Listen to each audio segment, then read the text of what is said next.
विकलांग लोग का भी 1000, विधवा लोग को भी 1000 और जो बूढ़ा बूढ़ी लोग है उनको भी 1000। तो कम से कम उनका भी पेंशन 1000 रुपया हो, ये संसद में हम उठाने का काम किए हैं, आगे भी करेंगे। और आज निसंदेह आपने जिस उम्मीद के साथ, भले हम गिरिडीह जिला से चुनाव जीत के आए हैं, हम जहां से विधायक बने हैं उस जिला का नाम है गिरिडीह, और आपके यहाँ से वो जिला कम से कम 200 किलोमीटर की दूरी में है। कोई बात नहीं, भले हम विधायक गिरिडीह से चुन के आए हैं, लेकिन समस्या हमने जादूगोड़ा का भी रखने का काम किया है।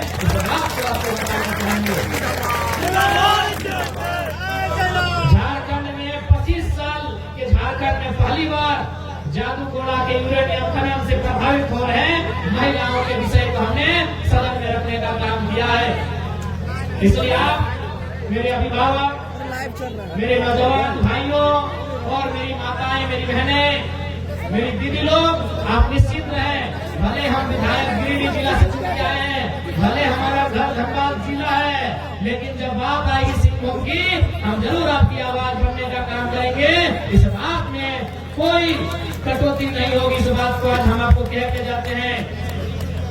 आज देखिएगा विधानसभा में जैसे ही हमारे बोलने का टाइम आता है, देखिएगा माननीय अध्यक्ष महोदय फलाना नहीं बोलते हैं कि जरा मौका समय को देखिएगा। सबको मालूम है कि भाई इनको मौका मिलेगा तो फिर झारखंड में उथल पुथल हो जाए। फिर भी हमको जो कम समय अलॉट किया जाता है, क्योंकि हम अपने पार्टी के इकलौते विधायक, एक ही को विधायक है, तो उस हिसाब से सबसे कम समय हम लोग को मिलता है। उसी कम समय में हम लोग 2 पॉइंट बात रखने का प्रयास करते हैं। और निसंदेह आज हम लोग एक से शुरुआत किए हैं, वो दिन दूर नहीं होगा जब हम लोग भी सत्ता के केंद्र में होंगे, और उस दिन आपकी शिकायतों के लिए आपको हम लगाने की आवश्यकता नहीं होगी। लेकिन इसका मतलब ये नहीं है कि अगर हम एक हैं तो आपके काम से पीछे हटेंगे। हम एक हैं तो कोई दिक्कत नहीं, 80 पे अभी भारी पड़ रहे हैं, आपकी आवाज को बुलंद करेंगे, आपको हक करेंगे। यही नहीं, हमें जितने हमारे पुलिस भाई लोग हैं, जितने भी जवान हैं, आज इनको झारखंड में भर्ती भत्ता 4-4.5 हजार रुपया मिलता है, इनको उचित भोजन भत्ता भी नहीं मिलता है। हमने झारखंड के विधानसभा में दूसरे ही दिन कहा है कि पुलिसकर्मी जितने भी हमारे पुलिस हैं, उनको कम से कम बिहार के तर्ज पे 10,000 से ज्यादा भर्ती भत्ता देने का काम कीजिए।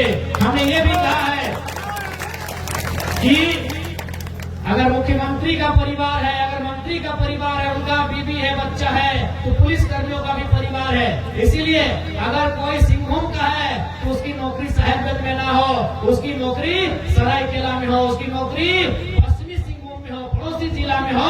हमने सरकार से यह भी मांग किया है,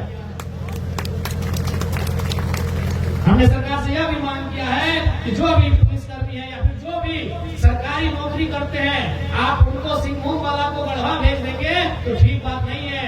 उसकी भी बूढ़ी माँ है, बूढ़े पिताजी हैं, उसका भी छोटा छोटा बच्चा है, तो ऐसा जगह उसको ड्यूटी दीजिए कि वो राज्य की भी सेवा करे और शाम को अपने माता पिता की भी सेवा करवाए। हमने इस बात को भी सदन में रखने का काम किया है। इसलिए आपका आशीर्वाद सराहनीय रहा है। आपके एक एक वोट से आपने जो आशीर्वाद देने का काम किया है, हम लोग आपके एक एक वोट का मान रखेंगे।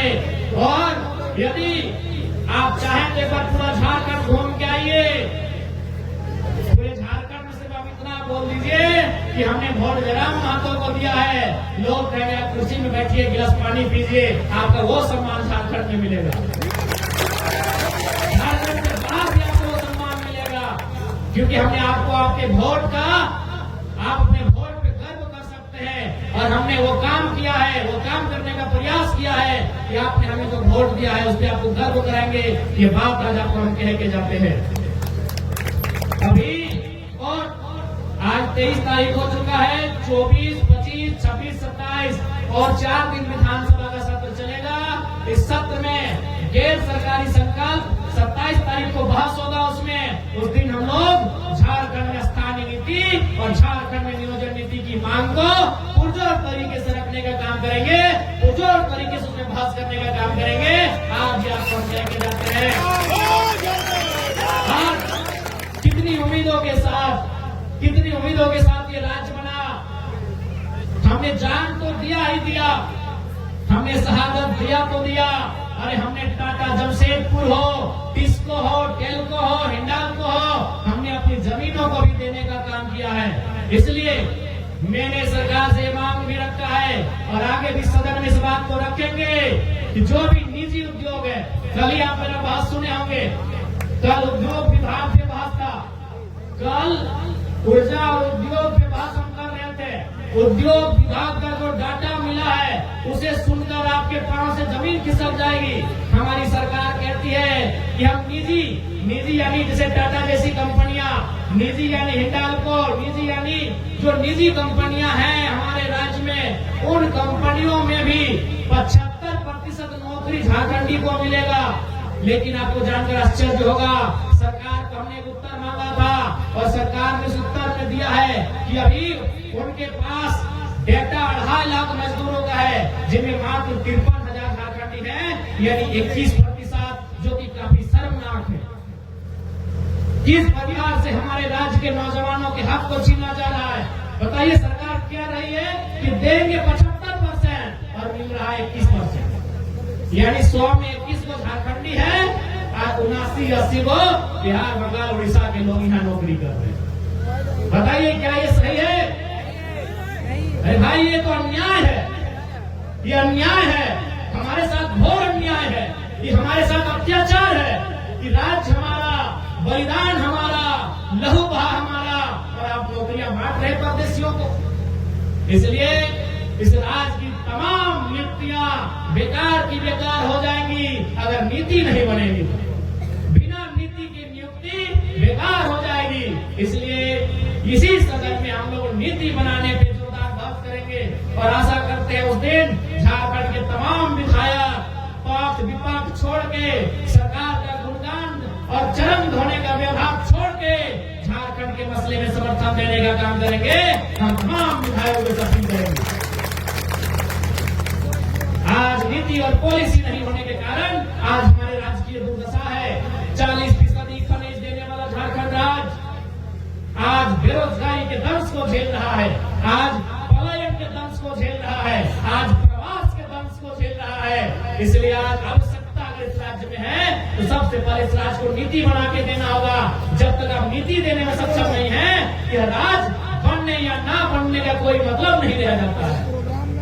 इसलिए आज तमाम कोल्हान वासियों से, बरागोड़ा विधानसभा वासियों से हम यही कहना चाहेंगे कि आपने जिस उम्मीद के साथ हमारे राजनीतिक दल को समर्थन देने का काम किया है, उस उम्मीद पे हम लोग खरा उतरने के लिए यानी चोटी एक करने का काम करेंगे।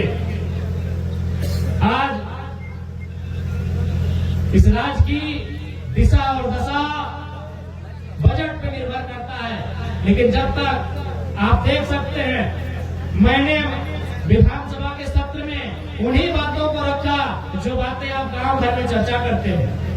मैंने नेताओं की तरह भाषण नहीं दिया। विधानसभा जाके देखिए, हमारे भाषणों को सुनिए। हमने नेताओं की तरह हमने भाषण नहीं दिया, हमने वही बात को रखा है जो गांव में जनता बात करती है। हमने वही बातों को रखा है। जिस दिन स्वास्थ्य का बजट की बात हो रही थी, जब हमें बोलने का मौका मिला तो हमने क्या कहा? हमने सबसे पहले स्वास्थ्य कामना की, चूंकि जिन्होंने बजट बनाया वो खुद बीमार हो गए हैं। बजट बनाते हैं वित्त मंत्री, फाइनेंस मिनिस्टर, वो अभी बीमार है। मंच के माध्यम से भी हम उनके स्वस्थ होने की कामना करते हैं। लेकिन हमने एक बात कहा कि बताइए, जब नेता मंत्री विधायक बीमार हो जाते हैं, वह सरकारी नहीं प्राइवेट हॉस्पिटल में अपना इलाज करते हैं। यही नहीं, दिल्ली, हैदराबाद, चेन्नई चले जाते हैं और जनता को जमीन बेचना पड़ता है। तो ये विधायक की बोली नहीं है, ये गांव के गरीब नौजवान की बोली है।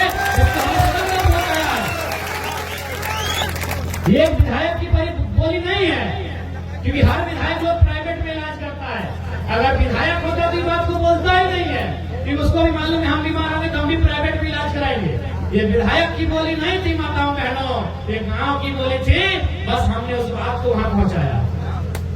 हमने कोई ऐसा बात नहीं रखा है जो विधायक जैसा बोला जाए। हमने वही बात रखा है कि जनता के बीच से आता है, चाहे वो शिक्षा का मामला हो, स्वास्थ्य का मामला हो, ऊर्जा विभाग का मामला हो, भवन का मामला हो, या कोई विषय का मामला हो, हमने आपकी बात को सदन तक पहुंचाया है। निसंदेह एक दिन तो हमें बोलने का अवसर भी नहीं दिया गया था।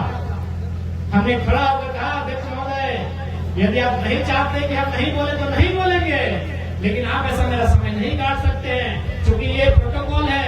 हम एक लोकप्रिय विधायक है अपनी पार्टी के, हमको आप 30 सेकंड का है ना मौका दीजिए, लेकिन डेली देना होगा, यही प्रोटोकॉल है। तो अध्यक्ष महोदय बोले कि नहीं जरा बाबू आपका चिट्ठी नहीं मिला, तो बोले हम सर 2 बार चिट्ठी भेजे हैं। इसलिए आज आपको भी मालूम हो चुका है कि आम व्यक्ति की बात करने के लिए आपको कितना संघर्ष करना पड़ता है। आप देखिएगा सदन को आप सुने होंगे, अरे आधा घंटा हो गए, लोग तो कोई हेमंत सोरेन की बड़ाई में और कल्पना सोरेन की बड़ाई में आधा घंटा खत्म कर देते हैं, कोई इधर मोदी की